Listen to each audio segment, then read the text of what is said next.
Përshëndetje. Në këtë video do të tregojmë 2 histori të shkurtra interesante që do t'ju lënë pa fjalë. Historia e parë është historia e Miut.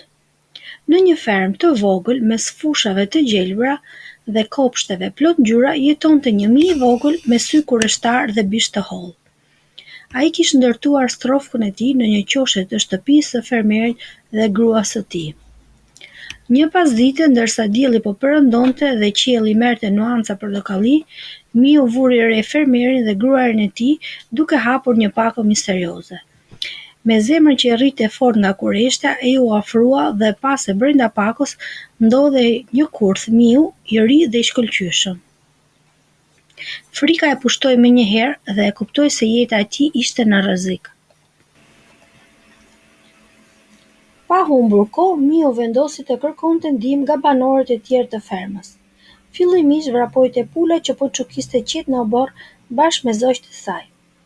"E dashur pul", i tha Miu me zë të dridhur, "në shtëpi kam vendosur një kurth miu. Kjo është shumë e rrezikshme për mua." Pula ngriti kokën, e shikoi Miun dhe tha: "Më vjen keq për ty, por ky është problemi yt, nuk ka lidhje me mua." I trishtuar, Miu vrapoi te qengji që po kulloste në livadhin aty pranë. "I dashur qengj", i tha Miu, "në shtëpi kam vendosur një kurth miu, jam shumë i shqetësuar." Qengji me një shprehje të butë në fytyrë u përgjigj: "Do të lutem për ty, mi i dashur, por nuk di çfarë tjetër mund të bëj për të të ndihmuar." I dëshpëruar, Miu shkoi te lopa që po përtypte barin nën hijen e një peme. "E dashur lop", tha ai, "në shtëpi kam vendosur një kurth miu. Kam shumë frikë." Lopa tundi bishtin për të larguar mizat dhe tha: "Miku im, më vjen keq për ty, por unë nuk shoh se kjo më prek mua. Nuk është puna ime." Atë natë, një zhurmë e fortë trodhiti shtëpinë. Kurthi ishte aktivizuar. Grua e fermerit, duke menduar se kishte kapur miun, u ngrit për të parë. Por në errësirë, ajo nuk e vuri re se kurthi kishte zënë bishtin e një gjarpri helmues. Gjarpri, i lënduar dhe i zemëruar, kafshoi gruan. Fermeri e çoi me nxitim në spital, por pas disa ditësh trajtimi, ajo u bë më keq. Në traditën e vjetër, besohej se një supë pule e ngrohtë ndihmonte në shërimin e të sëmurëve. Kështu që fermeri vendosi të therte pulën për t'i përgatitur gruas së tij një supë ushqyese. Megjithatë, gjendja e gruas nuk u përmirësua. Doktorët vendosin që ajo të kthehej në shtëpi. Fqinjët dhe miqt erdhën për ta vizituar dhe për t'i dhënë mbështetje. Për t'i ushqyer të gjithë vizitorët, fermeri vendosi të therte qengjin. Për fat të keq, pas disa ditësh, gruaja ndërroi jetë. Për të mbuluar shpenzimet e funeralit dhe për të ushqyer të afërmit që erdhën nga larg për ceremoninë, fermeri theri lopën. Gjatë gjithë kësaj kohe, Miu i vogël vëzhgonte me trishtim dhe kuptoi se indiferenca e kafshëve të tjera ndaj problemit të tij kishte sjellë pasoja tragjike për të gjithë. Morali i kësaj histori është: kur një mik apo një fqinj përballet me një problem, edhe nëse na duket se nuk na prek drejt për drejt, është e rëndësishme të tregojmë dëmshuri dhe të ofrojmë ndihmë. Indiferenca ndaj vështirësive të të tjerëve mund të na çojë në pasoja që më në fund mund të na prekin dhe ne. Solidariteti dhe mbështetja ndërsjellë janë themeli i një komuniteti të fortë dhe të bashkuar. Historia e shqiponjës dhe e gruas së re. Në një fshat të vogël jetonte një grua e re që priste fëmijën e saj të parë. Ndërsa koha e lindjes afrohej, ajo ndjente një përzierje emocionesh, gëzim, pritshmëri, por dhe frikë dhe pasiguri. Një pasdite, ndërsa qëndronte në një fushë të hapur, ajo vuri re një shqiponjë madhështore që fluturonte lart në qiell. Pa pritur, shqiponja zbriti dhe ul butësisht pranë saj. Gruaja u habit kur shqiponja filloi të fliste me një zë të butë dhe të mençur. "Përshëndetje nënë e ardhshme, vëresh shqetësim në sytë e tu, çfarë të mundon?"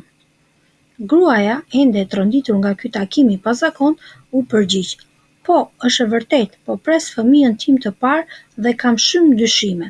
Dua t'i ofroj atij më të mirën, por kam frikë se nuk do të jem në gjendje që ta rris siç duhet." Shqiponja e shikoi me dëmshuri dhe i tha: "Të rrisësh një fëmijë është një udhëtim i bukur, por sfidues. Le të tregoj se si kujdesem unë për të vegjëlit e mi." Kur ata lindin, u ndërtoi një folet të butë dhe të rehatshme, duke përdorur pupla dhe gjethe. Ata ndihen të sigurt dhe të mbrojtur. Por kur vjen koha që ata duhet të mësojnë të fluturojnë, unë heq butësinë dhe lë vetëm degët dhe gjembat. Gruaja e dëgjoi me vëmendje dhe e pyeti: "Po pse e bën këtë? A nuk është e dhimbshme për ta?" Shqiponja buzëqeshi lehtë dhe shpjegoi: "Është e vërtetë, nuk është e lehtë, por nëse foleja mbetet gjithmonë e rehatshme, të vegjëlit e mi nuk do të ndjehen kurrë të shtyrë të fluturojnë. Pakënaqësia i nxit ata të kërkojnë lirinë, të zbulojnë forcën në krahët e tyre. Komoditeti i tepërt mund t'i mbajë ata të lidhur, ndërsa sfidat i bëjnë që të rriten." Gruaja reflektoi mbi fjalët e shqiponjës dhe më pas pyeti: "Dhe çfarë ndodh nëse ata bien gjatë përpjekjeve për të fluturuar?"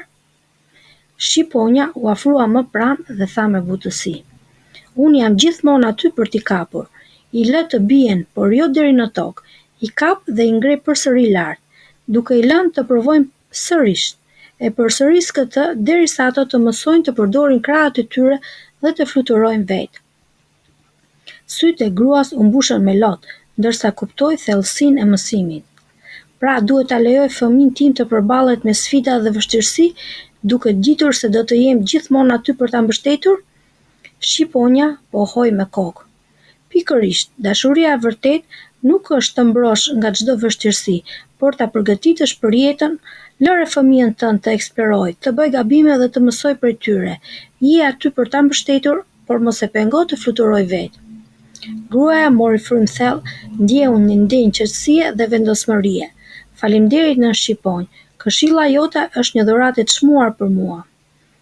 Shqiponja fluturoi lart në qiell, duke lënë gruan në mendimet e saj. Ajo e dinte tani se si të përgatiste fëmijën e saj për të fluturuar në botë, me dashuri, mençuri dhe guxim. Historia e shqiponjës dhe e nënës së re na mëson se dashuria prindërore e vërtetë qëndron në përgatitjen e fëmijëve për të qenë të pavarur dhe të fortë përballë sfidave të jetës. Ashtu si shqiponja që heq butësinë nga folea për të nxitur të vegjëlit e saj të fluturojnë, prindërit duhet t'u lejojnë fëmijëve të përjetojnë vështirësi duke i mbështetur, por pa i mbajtur të varur. Kjo qasje i ndihmon fëmijët të zhvillojnë aftësitë dhe besimin e nevojshëm për të përballur jetën në mënyrë të pavarur. Të nderuar miq, nëse ju pëlqeu bëni share këtë video. Faleminderit për kohën tuaj, shihemi në videot e tjera.